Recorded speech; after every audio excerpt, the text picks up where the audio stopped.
Hello guys, अब तपाईँहरू हेर्न सक्नुहुन्छ यो हाम्रो हेडलाइट बलेन। अब बलेन, हामी सबै वायरिङ पनि चेक गरेपछि कतै तार तपाईँको भाँचेको या टुटेको देख्नु भएन। हामी पनि स्विचलाई पनि हेरे अनि स्विचलाई पनि हेरेर पनि भएन। अब तपाईँहरू भन्नुहोस् यसमा के समस्या हुन सक्छ। यो आरटिआर तपाईँको 160 सीसी हो 4 भेलमा।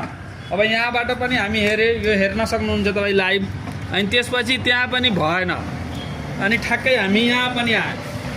यहाँबाट पनि हामीलाई तपाईँ इलेक्ट्रिफायरले भोल्टेज दिइरहेछ, तैपनि हामी यो चेक गरेपछि त्यो पनि भएन। अनि अर्को हामीले के गरे, यसलाई वायरिङ अलिकति हेरेर यहाँ आए। अनि यसको ठ्याक्कै तार हाम्रो टिसिआईमा आएको छ, तपाईँ हेर्न सक्नुहुन्छ लाइभ।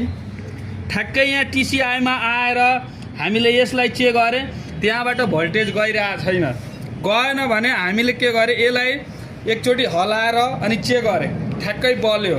अनि यसबाट यसको कनेक्सन के रहेछ, हेडलाइटबाट रहेछ।